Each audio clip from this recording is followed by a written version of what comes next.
estão por aqui, sejam muito bem-vindos, bem-vindas a esta transmissão ao vivo para este seminário, importante assunto que nós trataremos aqui nesta tarde de domingo, dia 20 de dezembro de 2020. Nós vamos conversar um pouco sobre algo extremamente importante, relevante, e eu quero agradecer aos que já estão conosco. Vamos aguardar mais alguns 1 ou 2 minutos no máximo, para que outros estejam conosco.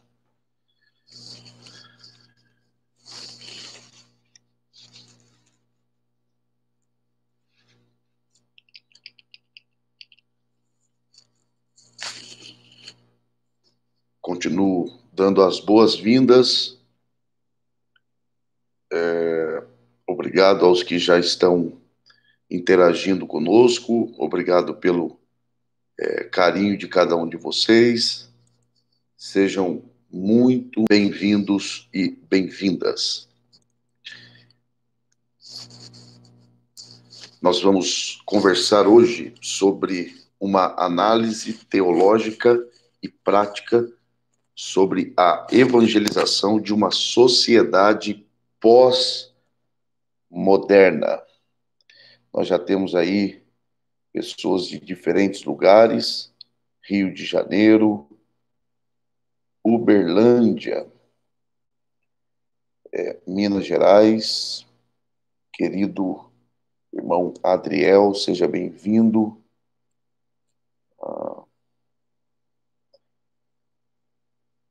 Estados Unidos, querido Samuel Salgado, seja muito bem-vindo também. Peço a compreensão, nós já temos aí um número relativamente bom de pessoas. Leopoldina, aí o Wagner, Deus abençoe Wagner. Vou pedir que você, pastor David Prado, nosso companheiro, pastor também da nossa igreja, aí no Ministério do Belém, e muitos outros irmãos, Arujá, Curitiba, muito bem. Portanto, nós vamos, em alguns segundos, iniciar aqui esse seminário, e você que puder, compartilhe com alguém esse link, convide outras pessoas a participarem. Nosso encontro vai ocorrer aí em no máximo 45 minutos, e nós vamos reservar parte desse tempo para conversarmos, respondermos algumas perguntas, lermos algumas ponderações a respeito do assunto feitas por alguém que desejar. Então, reafirmando aqui o tema do nosso seminário desta tarde de domingo, dia 20 de dezembro de 2020, o nosso tema é uma análise teológica e prática sobre a evangelização de uma sociedade pós-moderna. Vamos iniciar neste momento, e eu quero começar orando com cada um de vocês. Senhor Deus, em nome de Jesus Cristo, teu Filho, nos aproximamos do Senhor em oração com ações de graças, reconhecendo a tua grandeza, o teu poder, que tu és soberano e o quanto somos dependentes da tua graça. Obrigado, Senhor, por esses irmãos, essas irmãs, essas pessoas que se unem conosco nesta oportunidade, onde ou quando vamos falar a respeito de algo tão sublime, tão importante, que é a evangelização, e tão desafiador, porque trata-se de falarmos sobre a evangelização nos dias em que vivemos, dias confusos, dias desafiadores, mas que com a tua graça, a tua igreja avançará e cumprirá o seu papel de forma que o teu nome seja glorificado. É a oração que fazemos em nome de Jesus. Amém. Bom, eu vou aqui retomar, então, ou reiterá-los a respeito do assunto que nós abordaremos. Faremos aqui hoje à tarde, nesses minutos que nós temos, uma análise teológica e prática sobre a evangelização de uma sociedade pós-moderna. Então, bom, quando nós falamos sobre evangelização, nós estamos falando de algo que é muito comum entre os cristãos, no seio da igreja. Então, mesmo aqueles que, por um motivo ou outro, não se envolvem tanto com a evangelização, mas dificilmente você encontrará um cristão que não saiba da sua responsabilidade em compartilhar o evangelho com o próximo, com as pessoas, com a sociedade. Então, quando você fala sobre evangelização, você fala de algo que é um assunto muito discorrido, tratado e também conhecido entre os cristãos. Esse assunto, embora conhecido, pouco praticado, mas ele não gera tanta discussão até que o assunto toque o ponto que nós iremos trabalhar aqui um pouco. Lógico que não vamos esgotar o assunto, porque é impossível, nesse tempo que temos limitado, para falarmos de forma exaustiva, mas quando o assunto é pregar o evangelho com fidelidade e com relevância, ou seja, de maneira que você não negocie o conteúdo da mensagem, mas também seja compreendido pela sua geração, então aqui começam a existir alguns pontos de tensão nessa relação. Então, nós vamos trabalhar um pouco aqui sobre esta relação que se impõe à igreja do século XXI, dos dias que vivemos, de evangelizar com fidelidade, mas também de forma que esta geração entenda a mensagem a ser pregada.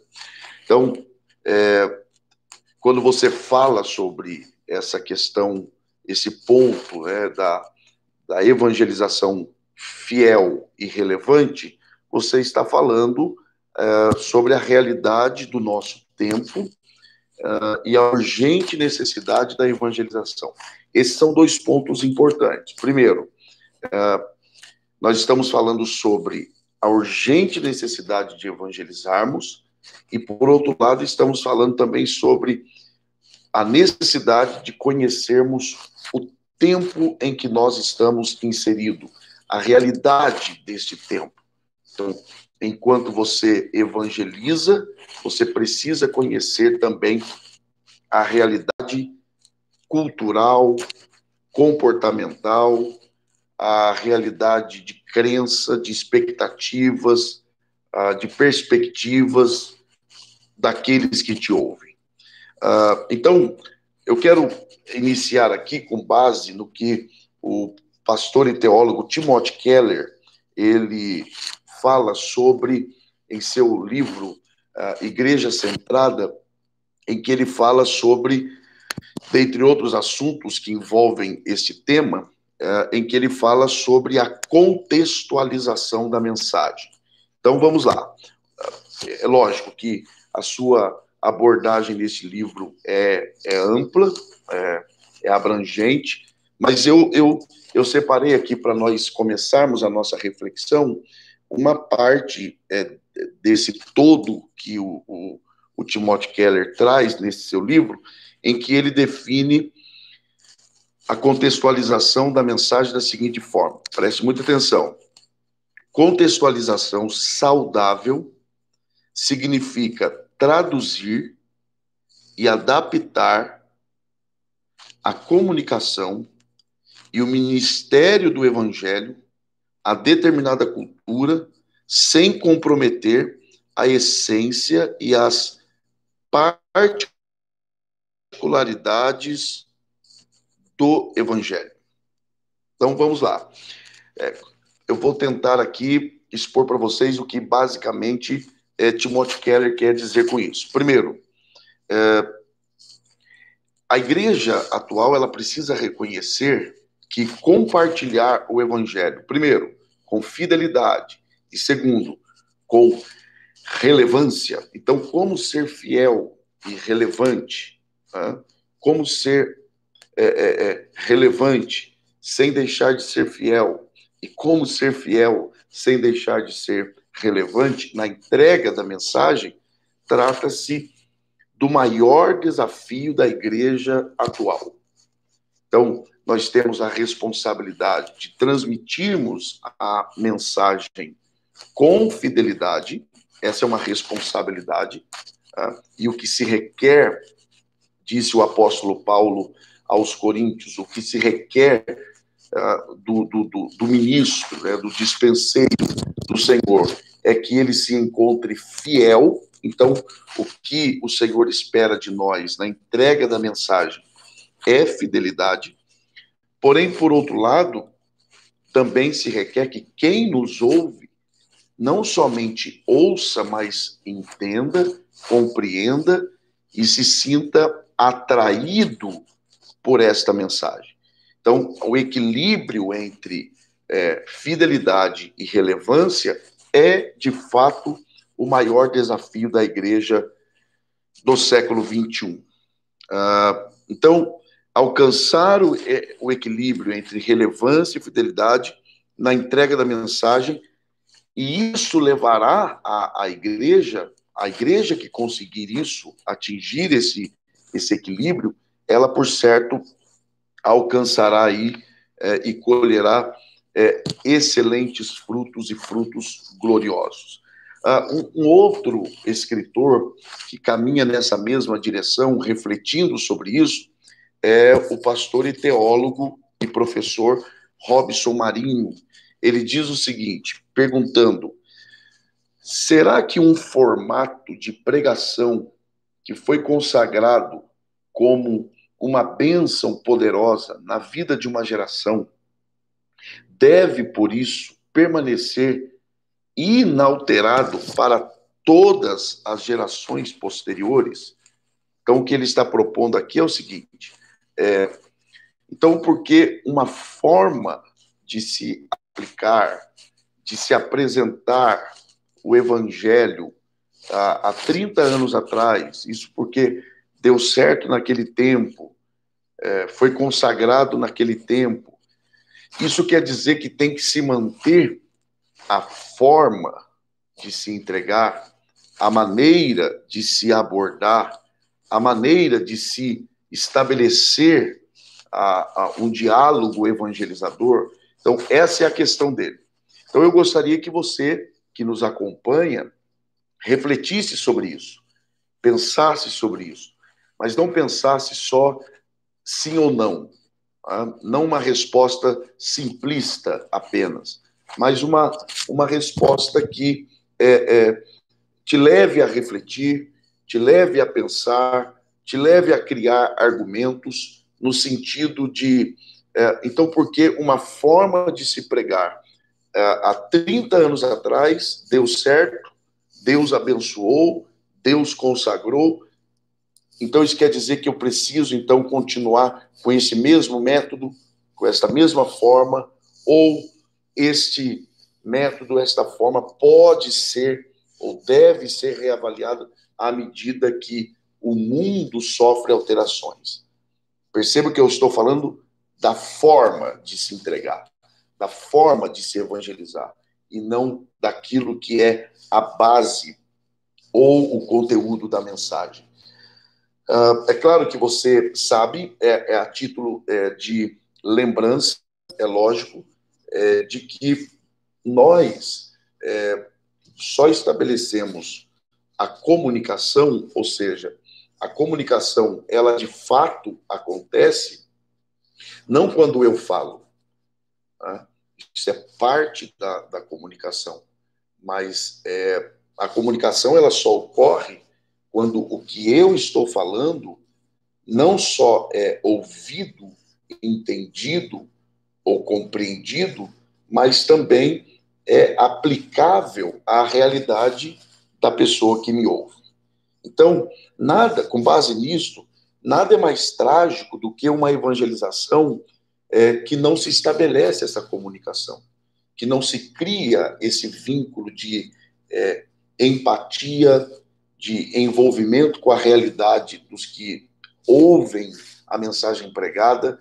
Então, é preciso uma reavaliação, não do conteúdo a ser pregado, mas da forma com que esse conteúdo deve ser apresentado nos dias em que nós vivemos. Avançando um pouco aqui, sendo a mensagem o centro da evangelização, e isso é um fato, né, a mensagem é a base da evangelização, são muitos os que consideram errado adaptar a forma da entrega da mensagem a a um determinado grupo de pessoas.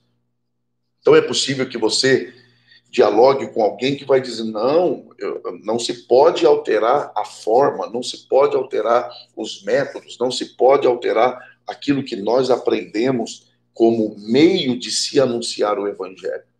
Então, são muitas as pessoas que ainda têm dificuldade em aceitar que é preciso, sim, uma reavaliação da forma, da linguagem, das abordagens e do estabelecimento da relação entre quem anuncia o evangelho, entre quem evangeliza e aquele que é evangelizado. Então, e por se tratar de uma mensagem eterna, porque o evangelho transmite aí uma mensagem eterna que transcende o tempo, que transcende o espaço, né? Nós estamos falando de uma mensagem eterna e de extrema importância.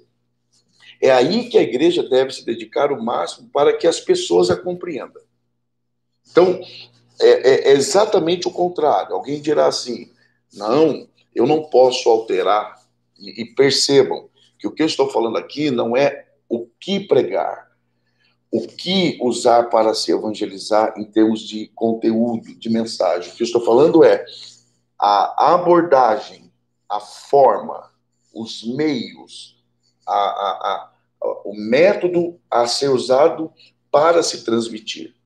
Então alguém dirá assim, não, a mensagem é eterna, a mensagem é imutável, e por ser eterna e imutável, eu não posso mudar a forma de se entregar a mensagem. É exatamente o contrário. A mensagem é inalterada, a mensagem é imutável, com certeza, porque ela transmite, inclusive, o caráter do nosso Deus, de um Deus que é eterno, de um Deus que é imutável. Isso é verdade, a mensagem é inalterada. Mas é justamente por ela ser uma mensagem tão necessária, urgente, essencial, é que nós temos que encará-la com tanta seriedade ao ponto de torná-la compreensível às pessoas da nossa época.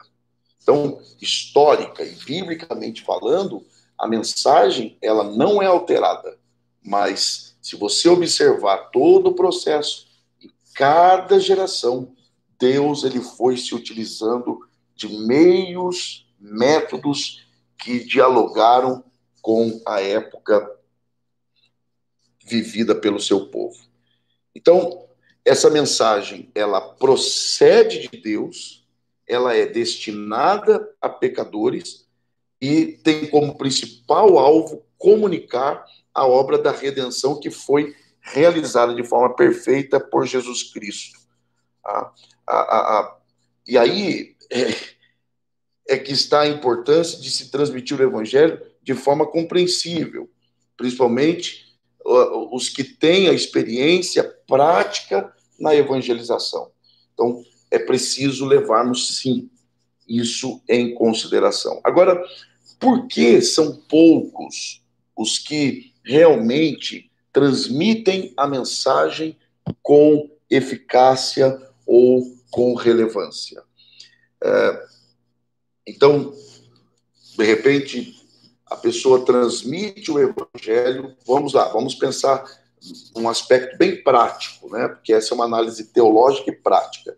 Então, uma pessoa está no elevador, no prédio onde ela mora, e ali ela encontra com uma pessoa e ela quer transmitir o evangelho a essa pessoa. Ela fala ali algumas palavras, transmite ali alguns pontos do evangelho, e isso não toca o coração da pessoa.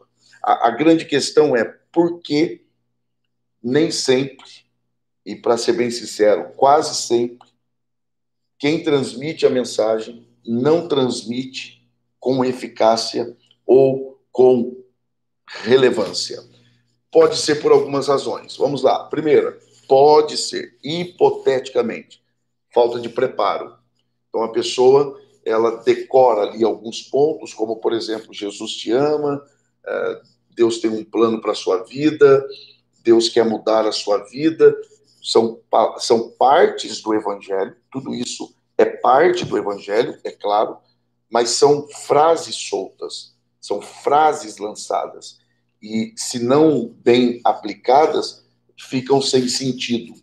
E geralmente isso é replicado por quê? Por falta de preparo. Então pode ser a falta de preparo, ou essa falta de preparo pode ser em decorrência, inclusive, de falta de interesse de se aperfeiçoar, de buscar um preparo. Então, quando você lê, por exemplo, Efésios capítulo 4, versos 11 e 12, esses dois versos basicamente dizem que os que possuem os dons ministeriais, né, apóstolos, profetas, evangelistas, pastores e mestres, visam ou precisam visar o aperfeiçoamento dos santos para o exercício do ministério. Então, é de quem exerce o ministério a responsabilidade de treinar os cristãos para o trabalho, inclusive, da evangelização, do discipulado e tantas outras funções que um cristão recebe do Senhor. Mas pode também não haver o interesse por parte desses cristãos. Tá? Então, pode ser falta de preparo. Essa falta de preparo pode ser em decorrência de falta de oportunidade ou falta de que hajam pessoas para ensinar, ou pode também ser em decorrência de falta de interesse dessas pessoas. Agora, poderíamos falar outras razões, mas a principal razão pela qual a mensagem às vezes torna-se irrelevante nos dias atuais, é a falta de conhecimento do seu próprio tempo, e dos desafios que caracterizam esse tempo. Então, grave bem isso. Pode ser falta de preparo? Pode. Pode ser falta de interesse? Pode. Mas, na maioria dos casos, é pela falta de conhecimento do seu próprio tempo. Então, bíblica e historicamente falando, os maiores resultados na evangelização se deram a partir de um trabalho feito dentro da realidade de seu próprio tempo. Isso é fundamental. Uma igreja que quer ser relevante, fiel, eficaz, influente, esse é o primeiro passo. Ela precisa conhecer o seu tempo. Ela precisa conhecer os desafios que caracterizam o seu tempo. Então, esse é um ponto. E aí, aqui é importante nós, então, para avançarmos um pouco, refletirmos sobre o conhecimento do nosso tempo. Então, mais uma vez, Timothy Keller nos auxilia, e eu quero que você preste muita atenção no que ele escreveu. A nossa situação cultural de hoje apresenta uma crise para a maneira como os evangélicos têm evangelizado nos últimos 50 anos, nos últimos 150 anos, fazendo-nos levantar questões cruciais como: de que formas realizamos a evangelização hoje em dia? Como conseguimos transmitir o evangelho em um mundo pós-moderno? Então, antes de eu... fecha aspas aqui. Então, antes de eu tecer algum comentário sobre o que Timothy Keller ele levanta com esta reflexão, eu quero dividir em 3 partes aqui. Primeiro, ele diz que a situação cultural de hoje coloca em questão a forma com que a igreja evangelizou nos últimos 150 anos. O que ele está propondo aqui é que há uma necessidade de uma reavaliação profunda, corajosa, de nossa parte, para revermos a forma com que nós estamos evangelizando nos dias atuais. E aí, dito isso, ele coloca 2 questões. Primeira, como realizamos a evangelização nos dias atuais? Como é que nós estamos fazendo isso? Se estamos fazendo, como isso está sendo feito? De que forma isso está sendo realizado? E em seguida ele pergunta: e como conseguimos transmitir o evangelho em um mundo pós-moderno? Como isso é possível? E quando é colocado isso frente a frente, surge a pergunta: será que a forma com que nós estamos encarando a evangelização, estamos evangelizando de fato, é uma forma que alcança o coração de uma geração pós-moderna? Então, são questões que nós estamos levantando aqui. Ok? Agora, diante desse texto, nós temos 2 opções. 2 opções. Repito, 2 opções. E não é que você pode escolher as 2, não. Das 2, você precisa ficar com uma. Das 2, a igreja precisa optar por uma e rejeitar a outra. Ou aceitar essa outra e rejeitar essa. Quais seriam essas opções? Primeiro, ler com sinceridade o que nós acabamos de refletir sobre essa necessidade de uma reavaliação profunda e corajosa sobre como estamos evangelizando e como deveríamos evangelizar um mundo pós-moderno. Então, ler isto com sinceridade, reconhecer nossos erros e buscar uma mudança, essa é a primeira opção. Então, você lê com sinceridade, reconhece os erros e busca uma mudança. Ou você tem uma segunda opção: ler, desconsiderar a sua verdade e continuar sendo irrelevante na entrega da mensagem do Evangelho nos dias atuais. Então, nós estamos, o mundo chegou a um ponto, e mais do que nunca, um tempo de confusão, um tempo de. E nós já vamos avaliar isso também, mas um mundo confuso, complexo, um mundo de diversidades, um mundo marcado por debates infindáveis sobre pontos fundamentais, com diferentes pontos de vistas. O mundo chegou a um ponto que a igreja ela é desafiada, ela é conduzida a ter que decidir. Ou reconhecemos a necessidade de uma reavaliação, reconhecemos os nossos erros e propomos mudanças na forma com que nós comunicamos o Evangelho, ou então fechamos os olhos, fingimos que está tudo bem e seguimos o fluxo. E aí nos tornaremos infiéis e também, e principalmente, irrelevantes na entrega da mensagem. Então é preciso reconsiderar a visão que temos deste tempo chamado pós-moderno. Agora surge uma outra pergunta.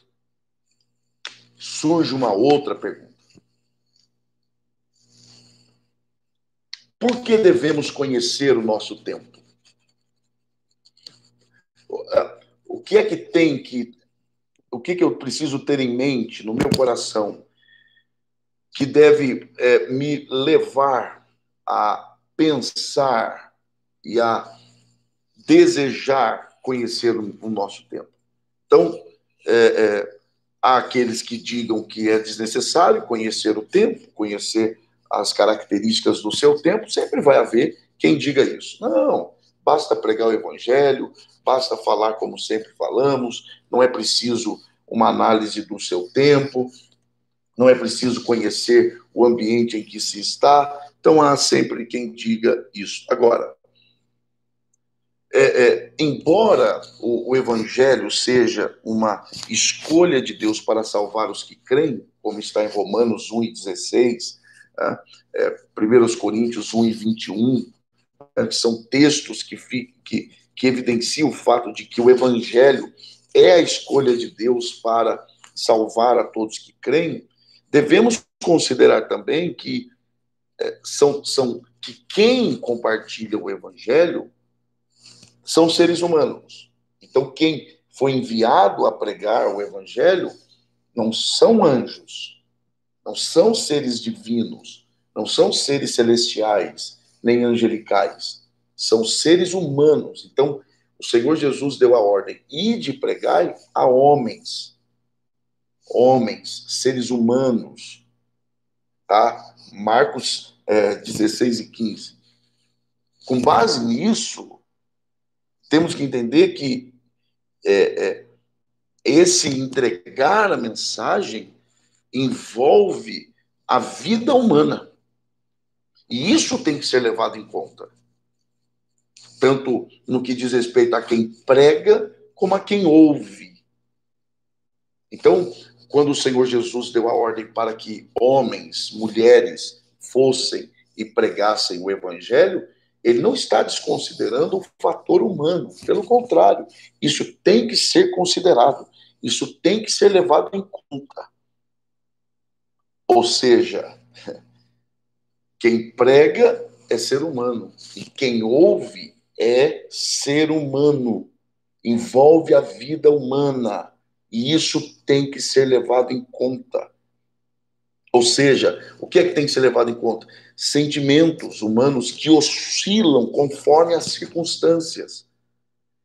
Percepção, é preciso que quem prega tenha percepção enquanto ouve ou enquanto percebe as outras pessoas ouvindo. E você tem que entender que enquanto você fala, enquanto você prega, essa pessoa que te ouve, ela tem uma percepção também a seu respeito.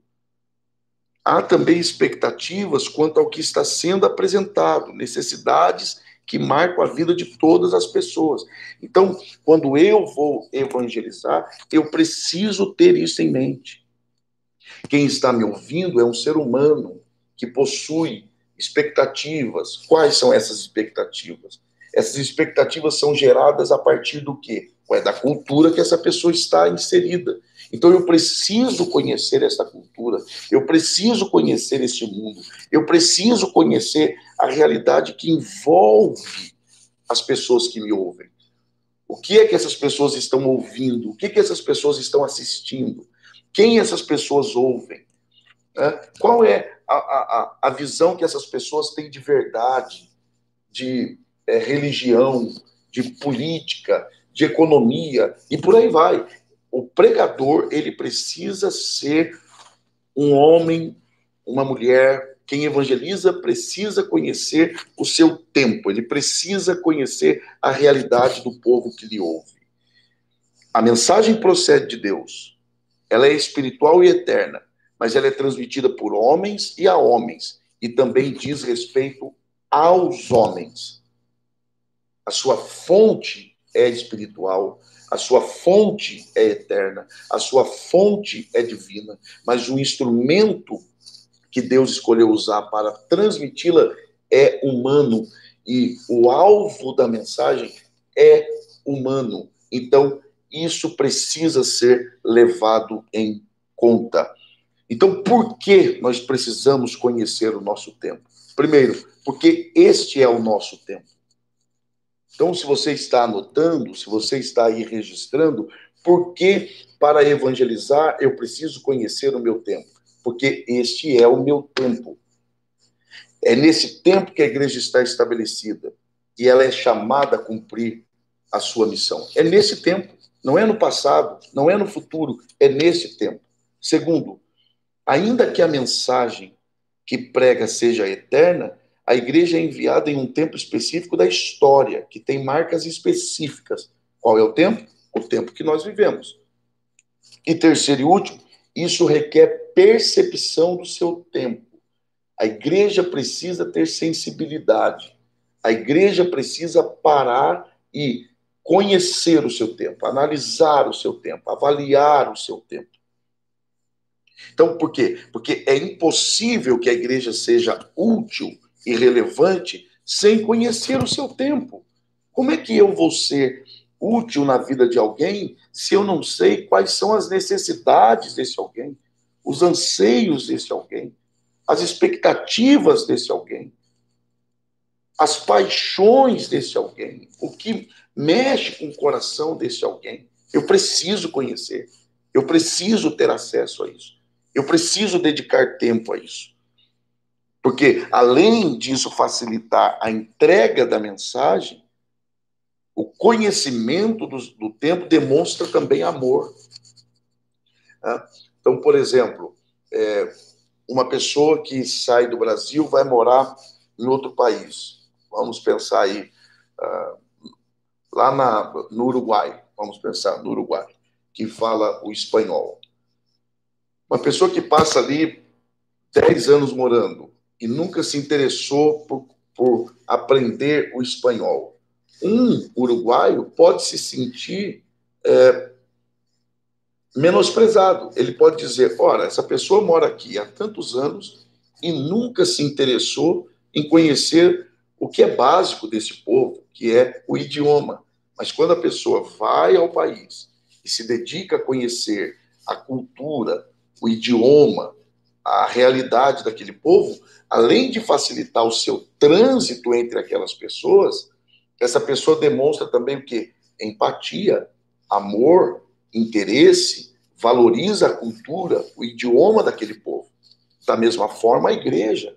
Quando a igreja se propõe a não se misturar, não se trata disso, mas de conhecer, de entender, de perceber, de se interessar pela realidade do seu tempo, a realidade da comunidade e da sociedade em que ela está inserida, além de facilitar o seu trabalho de evangelização, essa igreja também será vista como uma igreja que se importa com a realidade das pessoas. Quem não se lembra de São João, capítulo 4 e verso 7, quando Jesus está junto à fonte de Jacó, vem a mulher samaritana com um cântaro na mão. Ora, Jesus está junto à fonte, lá tem água. A mulher tem um cântaro vazio na mão, ela precisa de água. Quando ela se aproxima, no verso 7, Jesus diz, dá-me de beber. Se Jesus estivesse numa padaria, ele teria pedido, dá-me de comer, dá-me pão. Mas como ele está junto à fonte, a mulher tem um cântaro vazio na mão, ele abre o diálogo pedindo aquilo que era importante para ela naquele momento. Ele não mudou a mensagem, ele apenas abordou a mulher dentro da realidade que ela estava vivendo naquele momento. Ele não deixou de expor a realidade espiritual daquela mulher. Ele não deixou de expor o problema do pecado. Ele não deixou de se apresentar como o Redentor, como o Messias, como o profeta esperado. Não, mas ele abriu o diálogo dentro da realidade daquela mulher. E com isso, conquistou a confiança daquela mulher e então teve facilidade de compartilhar o evangelho e, sobretudo, demonstrou que a realidade de vida dela interessava para ele. Outra razão pela qual precisamos conhecer o nosso tempo é que, ao conhecer o nosso tempo, nós seremos capazes de identificar os seus desafios. Então, quando conhecemos o nosso tempo, ou quando conhece o seu tempo, a igreja ela é capaz de identificar os problemas, os anseios e os desafios inerentes a esse tempo. Então, se eu evangelizo hoje com a mente há 20 anos atrás, não vai haver relação, porque os problemas são outros, os anseios são outros, a realidade é outra. A mensagem é a mesma, e essa é a beleza do evangelho. Mas os anseios são distintos. Então, a igreja será ouvida e compreendida quando ela considerar as necessidades de seu tempo. Você quer ser ouvido? A igreja quer ser ouvida por esta sociedade pós-moderna? Ela precisa identificar os seus problemas, os seus anseios. Porque não basta mobilizar a igreja para a evangelização. É preciso conhecimento prévio dos dramas que envolvem as pessoas que serão evangelizadas. E a mensagem será transmitida de forma objetiva e eficaz. Claro, o pecado, seus efeitos são iguais em todas as épocas. Você tem máculas do pecado em todas as eras, é claro. Mas as formas que ele se apresenta vão variando, vão sendo, sofrendo mutações de acordo com a época. Então, por exemplo, o que Greidanos, uma grande autoridade na área da interpretação bíblica e como pregar o Antigo Testamento, aplicando, por exemplo, ao Novo Testamento e à realidade de hoje, olha o que ele informa, uma visão do mundo abre aspas, uma visão do mundo é crucial, pois age como padrão que avalia e interpreta a informação, ajudando a entender o sentido do mundo e de nosso lugar e nossa tarefa nele. Fecha aspas.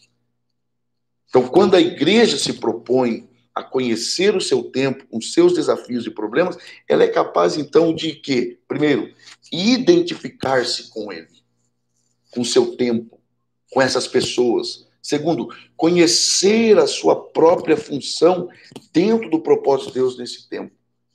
Então, mais uma razão pela qual precisamos conhecer o nosso tempo para a evangelização de uma sociedade pós-moderna. Claro que isso requer uma decisão corajosa. E, mais uma vez, Timothy Keller nos leva a refletir e nos coloca numa situação delicada, uma situação que precisamos encarar de frente e tomarmos uma decisão corajosa. Ele diz, abre aspas, o evangelho E o fato de que agora somos uma igreja em um campo missionário, irão ditar, preste atenção nisso para você não me interpretar mal, irão ditar que praticamente tudo que a igreja faz terá que ser alterado. Fecha aspas. Isso é desafiador. Tudo que a igreja faz terá que ser alterado? Se você considerar os desafios da atualidade, sim. Agora, alguns pontos aqui, e isso aqui é importante você estar atento. Primeiro, aí são posições particulares. Primeiro, a mudança sugerida por Keller é quanto ao que a igreja faz e não o que ela crê. Observe que ele diz o que ela faz. Faz. A mudança sugerida por Keller é quanto ao que a igreja faz e não o que ela crê. O que ela crê continua sendo a mesma coisa, mas o que ela faz precisa ser repensado. Segundo ponto de vista meu, é a sua atividade frente a seu tempo, mas não a mensagem que deve pregar. Então, é a atividade, é o que a igreja, a forma com que a igreja fala, aborda, transmite, e não o que será transmitido. Como, e não o que. O que é inalterável. Agora, como tem que ser discutido. Terceiro ponto ainda. Tratar sobre esse assunto não significa desconsiderar o que foi feito no passado, de maneira extraordinária e preciosa. Então, ninguém aqui, muito menos Timothy Keller, está desconsiderando o que os nossos pais fizeram. Não. Não. É possível que muitos daqueles que fizeram o que fizeram no passado, se vivessem hoje, estariam propondo uma nova forma, inclusive, de se avaliar o assunto. Tá? De se avaliar o assunto. Então, nós temos aí exemplos históricos de homens que sofreram perseguições, restrições, foram, inclusive, expulsos de comunidades cristãs porque eram a favor da teologia. Isso há 50 anos atrás. Homens à frente do seu tempo. Se vivessem hoje, eles estariam propondo algo também que estivesse à frente de seu tempo. Então, é disso que nós estamos falando. Há algo que é inalterado, que é a mensagem. Agora, como? Então, em quarto lugar, o meu ponto ainda é considerar no mínimo duas verdades. Primeira, o que a igreja faz, ou o que a igreja, melhor, o que a igreja fez no passado foi feito em consideração os desafios de sua época. Segundo lugar, o que a igreja deve fazer nesses dias deve, da mesma forma, ser feito considerando esta época. Agora, como que isso é possível? Primeiro, é preciso algumas atitudes da igreja. Abrir os olhos para que vejamos as tendências e a realidade desse tempo. Segundo, abrir os ouvidos para ouvirmos as pessoas, ouvirmos as queixas das pessoas. Daqui a pouco eu vou pincelar aqui algumas características da pós-modernidade e vocês verão que ouvir hoje é fundamental. As pessoas desta geração, elas querem ser ouvidas. Elas querem pessoas que parem para ouvi-las. Então, pregar o evangelho hoje não é só falar conceitos, falar o que se crê, replicar o que está na Bíblia. Evangelizar hoje, muitas vezes, é parar para ouvir as pessoas, demonstrar empatia, demonstrar amor, investir tempo para ouvir as pessoas. Então, primeiro você abre os olhos para ver as tendências. Depois você abre os ouvidos para ouvir as queixas, as angústias. Em terceiro lugar, você abre a mente para entender os movimentos culturais desse tempo. Finalmente, você abre o coração para amar essas pessoas e só depois você abre a boca, então, para compartilhar a verdade do Evangelho. Alguns passos. Vejamos algumas atitudes de uma igreja que quer conhecer o seu tempo. Primeiro, decidir parar quando necessário. Parar para reavaliar. Segundo, identificar aquilo que é desnecessário. O que nós estamos fazendo que não é necessário para essa geração? Às vezes estamos falando, e ninguém está parando para nos ouvir. Terceiro, ter coragem para eliminar o que é desnecessário. E quarto, estabelecer as verdadeiras prioridades da igreja. Se você tem alguma dificuldade em entender isso, Jesus é o nosso maior modelo.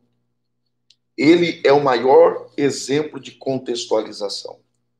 Ele abriu mão da sua glória. Ele abriu mão de ser igual a Deus, conforme Filipenses capítulo 2, a partir do verso 5. Para quê? Para entrar na nossa realidade, na realidade humana. Ele se contextualizou. Em tudo foi tentado, mas em nada pecou. Mas viveu entre os homens, dialogou com os homens, experimentou a realidade dos homens, falou com os homens na linguagem dos homens, falou com as crianças na linguagem das crianças. A igreja do século XXI precisa pensar sobre a evangelização na realidade pós-moderna. Alguns pontos da pós-modernidade eu vou só destacar aqui. E, finalmente, uma aplicação prática. A pós-modernidade, ela é praticamente impossível defini-la, até porque a própria pós-modernidade é contra a definição de conceitos. Então é até difícil você definir a pós-modernidade, porque a pós-modernidade é contra qualquer tipo de definição. Mas a pós-modernidade, seus principais difusores, pais, Nietzsche, Derrida, Descartes, que é um movimento que questiona tudo aquilo que é fundamental, aquilo que é a metanarrativa, né? A pós-modernidade ela é contra uma história que rege as demais histórias. E é contra também a metafísica, né? A explicação dos fenômenos a partir de uma única visão. Então, a pós-modernidade ela é uma contracultura à modernidade. A modernidade, como vocês sabem, foi a instituição da razão. E a modernidade, ela foi uma contracultura da pré-modernidade, em que a última palavra era da igreja, da fé. Então, na pré-modernidade, a igreja dava a última palavra. Na modernidade, a ciência, a razão dava a última palavra.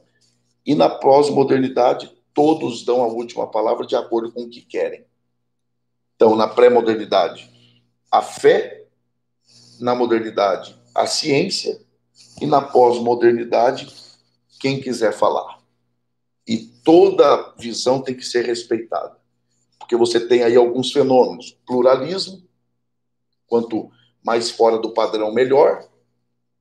Privatização, que é o direito, o meu direito de expor minha verdade, e esse direito não pode ser violado, assim como da outra pessoa, são os fenômenos da pós-modernidade. Secularização, que é a quebra do muro que separa o sagrado do profano, o que é de Deus e o que não é. Você tem a globalização, que é o alinhamento de todas as nações. Você tem o hedonismo, que é a busca desenfreada pelo prazer. E você tem, por exemplo, algumas características. E aqui eu acredito que seja importante nós falarmos sobre a oportunidade que a igreja tem nesse ponto para a evangelização. A pós-modernidade é uma grande oportunidade que a igreja tem de expor o evangelho. Por quê? Porque na modernidade só a ciência falava. Então, quando se vinha com a proposta do evangelho, diziam não, de evangelho no evangelho. Não podemos crer porque a ciência não comprova isso. E aí surgem ali os problemas do liberalismo teológico, mas esse é um outro ponto. Mas o que eu estou tentando dizer aqui é que na modernidade o solo ficou estéril, porque você apresentava o evangelho e eles queriam que o evangelho fosse comprovado pela ciência. Na pós-modernidade, se reabre a oportunidade para a exposição de visões. Então, assim como uma pessoa tem o direito de falar o que ela crê, nós cristãos também temos. Então, é uma porta que se abriu. Então, esse é um ponto que nós temos que aproveitar a oportunidade. Nós temos hoje essa oportunidade. Outro ponto importante, e eu considero aqui fundamental, é o anseio pela coerência. Por quê? Porque por mais que a pós-modernidade pregue a incoerência, todo ser humano busca a coerência, a coisa organizada, a coisa bem estabelecida. Tá? Então, e o evangelho, ele é coerente. Só que o evangelho pregado na sua totalidade. Não simplesmente dizer Jesus te ama. Ora, isso é uma frase solta ao vento. Deus pode usar isso e mudar a vida de alguém? Pode. Mas em linhas gerais, você tem que explicar o que é esse Jesus te ama. Ó, Jesus salva. Ora, mas Jesus salva. Mas quem me falou que eu estou perdido? Aquela frase, né, célebre dos anos 80, 90, Cristo é a resposta. Mas e qual é a pergunta? Então, o evangelho tem que ser pregado na sua totalidade. Criação, Deus cria, Deus que é santo, que é perfeito, cria tudo de forma santa e perfeita. Cria o homem e dá ao homem tudo o que ele precisa e apenas diz para ele, não coma daquele fruto. O homem desobedece e vem a queda. Então, evangelho completo. Criação, queda, as consequências da queda, redenção, executada, prometida pelo Pai, executada pelo Filho, e agora a promessa da consumação e da glorificação na eternidade. Isso aqui é o Evangelho. Isso é coerente. À medida que você vai transmitindo isso a uma pessoa da pós-modernidade, ela encontrará coerência. Ela entenderá, então é por isso que um homem está da forma que está. Mas é preciso coerência em um mundo incoerente, e o Evangelho possui essa coerência, mas ele precisa ser pregado na totalidade. E, finalmente, uma outra inclinação da pós-modernidade é a busca pelo relacionamento. Há uma supervalorização do relacionamento interpessoal. As pessoas são individualistas na pós-modernidade, sim, mas elas querem se relacionar até um certo nível, limite, mas elas querem comunhão, estar junto. E a igreja, ela precisa, então, aproveitar-se dessas situações, desse momento, dessas oportunidades, e então utilizar-se disso como porta de entrada. Então, estabelecer um relacionamento, comunicar o evangelho com menor formalidade possível. Então, por exemplo, um departamento feminino na igreja, ao invés de só ir para a praça pregar, isso é válido, isso é fundamental. Mas um departamento feminino, por exemplo, estabeleceu uma rede de relacionamento com mulheres para um chá. Lógico que agora estamos aí com essa pandemia e isso está restrito. Agora, eu estou falando fora dessa realidade. Um chá de mulheres para conversar sobre assuntos diversos, sobre mulher na sociedade, sobre mulher no lar, mulher na profissão, e dentro dessa realidade do relacionamento informal, então, aplicar o evangelho. Grupo de homens também criando meios para se criar uma rede de relacionamento. Então, a igreja, ela precisa atentar para essas realidades. Portanto, é possível a igreja ser fiel e relevante ao mesmo tempo? Não só possível, como necessário, como uma imposição, como uma responsabilidade que cabe à igreja. Tá bom? Essa é a nossa reflexão de hoje. Passamos aí bem do tempo, mas nós tivemos aí um bom número de irmãos conosco, de pessoas conosco, e eu quero aqui ver se nós temos... tem alguém pedindo aqui para eu explicar, o irmão Fábio pede para explicar novamente pré-modernidade, modernidade e pós-modernidade. Ele colocou na ordem modernidade, pré-modernidade e pós-modernidade. Esse é um assunto muito legal, muito, muito interessante. A pré em linhas gerais, claro que isso aqui é muito amplo, né? Daria aí para conversarmos bastante sobre o assunto. Mas, por exemplo, na pré-modernidade, a última palavra era da fé estabelecida pela Igreja Católica, tá? Então, por exemplo, quando Galileu Galilei disse que, na verdade, não é o Sol que gira, mas a Terra que gira em torno do Sol, ele foi penalizado por isso, porque a última palavra era da Igreja. Então, na pré-modernidade. Na modernidade, que é uma contracultura à pré-modernidade, a última palavra é da ciência, da razão, né? Então, tudo tem que ser comprovado, tudo tem que ser avalizado pela ciência, pela razão. Onde é que falha a modernidade? Falha a modernidade nas duas grandes guerras mundiais, né? As duas grandes guerras mundiais, que aí mostram que o homem é incapaz de resolver os problemas do mundo com a ciência. E aí surge o que então? A pós-modernidade, que surge aí basicamente com o, o, o movimento da arquitetura. Interessante. Da arquitetura, que foi um movimento para reformular a forma de se pensar a arquitetura. E se torna um movimento cultural, com base no que Nietzsche escreveu, Derrida, Descartes, contrapondo-se a tudo que é básico. Então, Zygmunt Bauman, por exemplo, que morreu há cerca de 3 anos, um sociólogo, salvo engano, polonês, é isso aí, ele,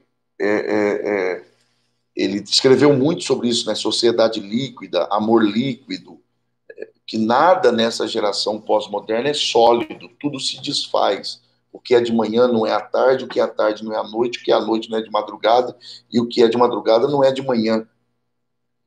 Então, tudo vai se desfazendo. Então, na pré-modernidade, a última palavra é da Igreja Católica, na modernidade, da razão ou da ciência, e na pós-modernidade, a última palavra é de todo mundo. Todos têm direito a falar. Então, porque todos têm direito a falar, então a igreja ela também se torna uma possibilidade. E aí ela tem que aproveitar e falar, mas ela tem que falar de forma que essa geração ouça. Então não basta você chegar e falar a Bíblia é a verdade. Ok, a Bíblia é a verdade, mas você precisa então estabelecer meios para que isso seja aceito pela pessoa. Um desses meios é por meio de uma relação interpessoal bem estabelecida. Tá bom? Mais umas 2 questões.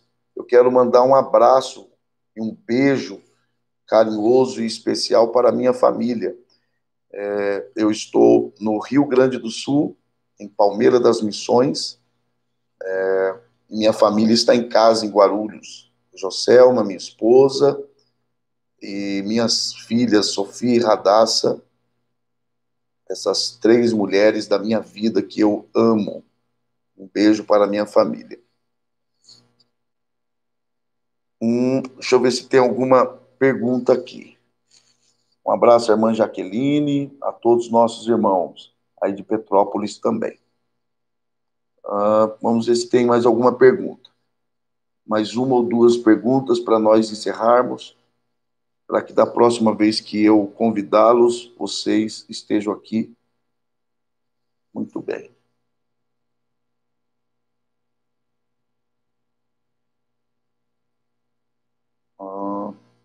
Não temos. Foi a única questão relacionada ao assunto, foi do irmão Fábio. Muito bem.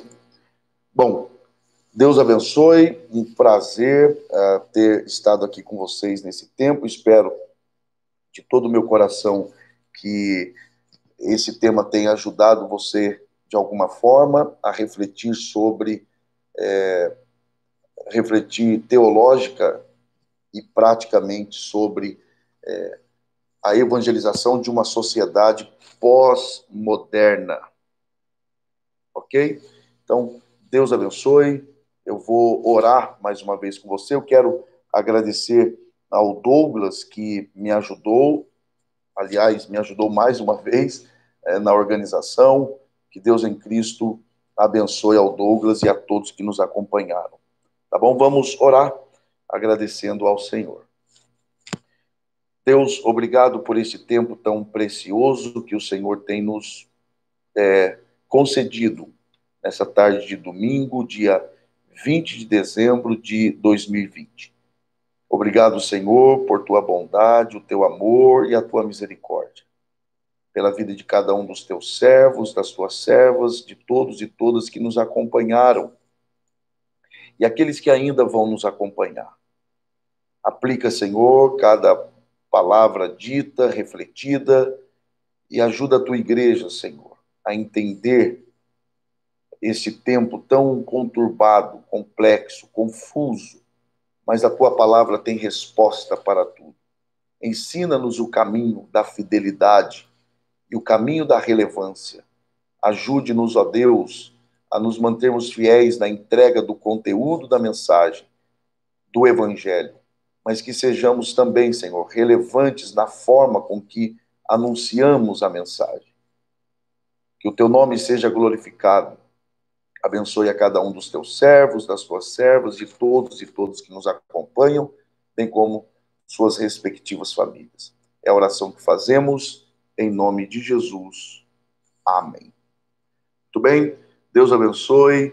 Um abraço a todos.